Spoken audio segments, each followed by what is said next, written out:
My manager had been sending me emails at midnight for 6 months straight. Not emergencies. Just casual work stuff that could absolutely wait until morning, and somehow I was expected to have read them, processed them, and be ready to discuss them by 9 a.m. stand up the next day. So I started replying to every single email exactly 24 hours after he sent it. Not 23 hours. Not 25. Exactly 24. And I never told him I was doing it. If you've ever had a boss who treated your personal time like their personal playground, you're going to love this story. Hit that like button right now, subscribe if you haven't already, and get ready for one of the most quietly satisfying workplace revenge stories you'll hear all week. Because sometimes the best revenge isn't loud, it's precise. Let's get into it. Let me paint you a picture of what my work life looked like 6 months ago. I'm sitting on my couch. It's 10:47 p.m. on a Tuesday. I've finally gotten through dinner, cleaned up, and I'm halfway through an episode of something I'd been waiting all day to watch. My phone buzzes. I glance at it, already knowing what I'm about to see. It's him, my manager. Another email. Hey, just wanted to circle back on the Q3 projections. Can you pull the regional breakdown and have it ready for discussion tomorrow? I feel that familiar tightness in my chest, that little spike of resentment that's been building for months. Because this isn't an emergency. This isn't urgent. This is something he thought of while sitting at his own desk at nearly 11 o'clock at night. And instead of jotting it down for tomorrow, he fired it off to me. And here's the thing. There was never an explicit rule that I had to respond immediately.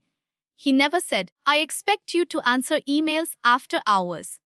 But there was this unspoken expectation that hung in the air like smoke.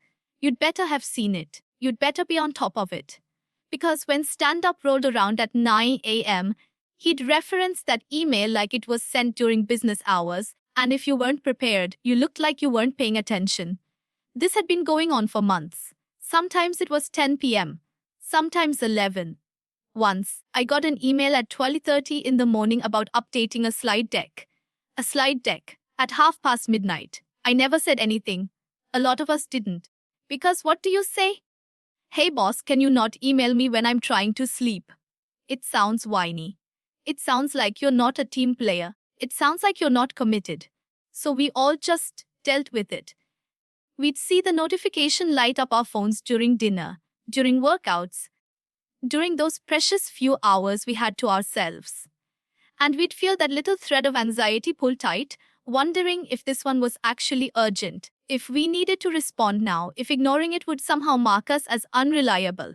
I was tired of feeling like I was on call 24/7 for a job that didn't pay me for 24/7 availability. Tired of that split-second adrenaline spike every time my phone lit up after 8 p.m. Tired of my personal time being invaded by someone who clearly didn't respect the concept of work-life boundaries.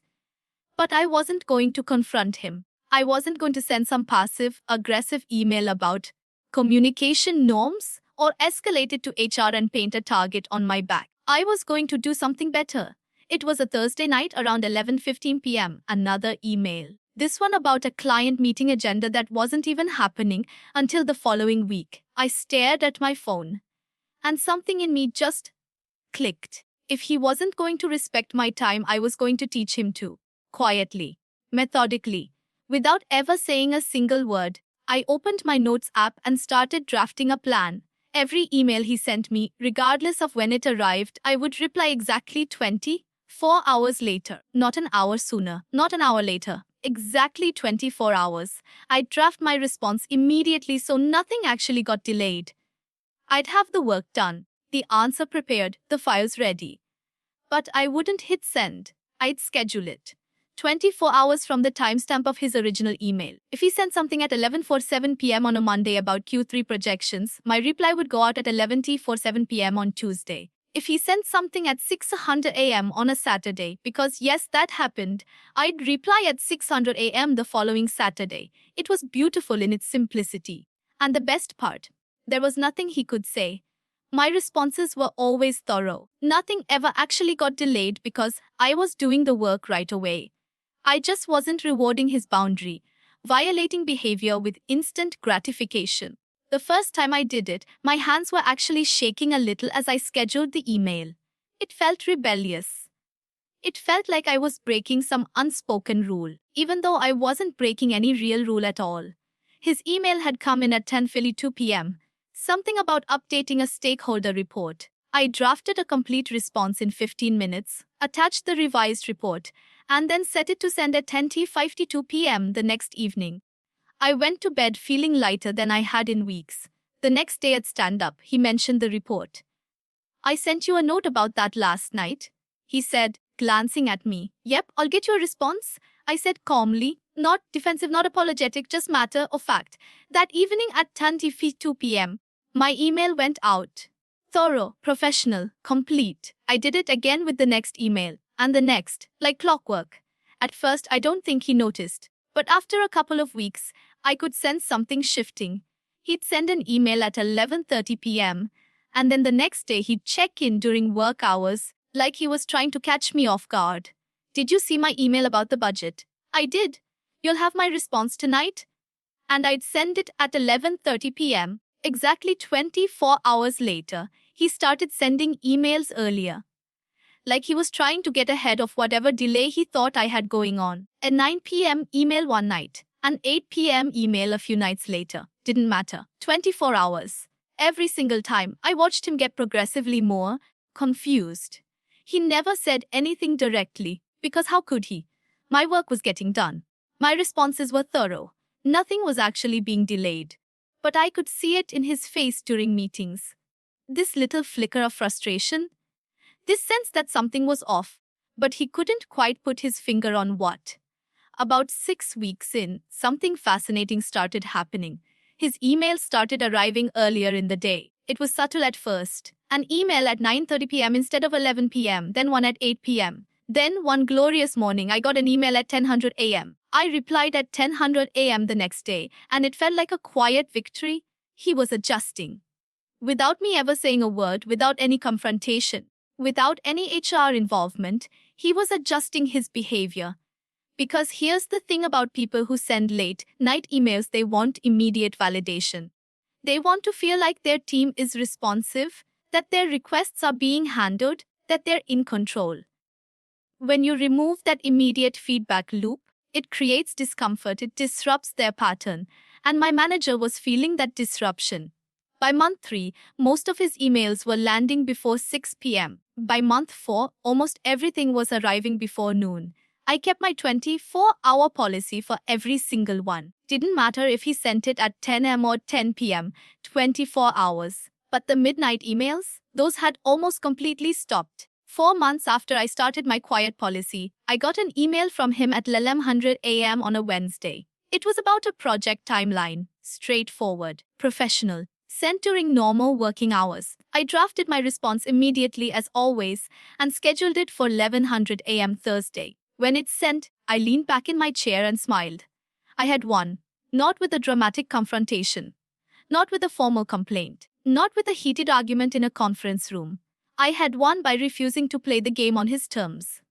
By quietly, methodically enforcing a boundary he didn't even realize I was drawing, by making him uncomfortable enough with the 24-hour delay that he started examining his own behavior.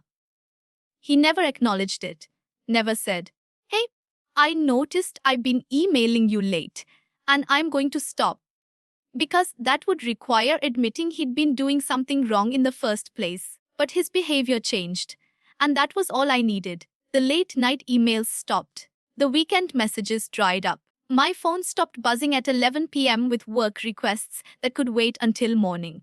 I got my evenings back. I got my peace of mind back. And my manager learned a lesson about boundaries without me ever having to teach it explicitly. Sometimes the best revenge isn't loud or dramatic. It's strategic. It's patient. It's showing someone that their behavior has consequences, even if those consequences are subtle. Even if they never fully understand what you did. I consider this a personal and professional success. Because I didn't compromise my work quality. I didn't damage my reputation. I didn't burn any bridges. I just refused to let someone else's lack of boundaries become my problem.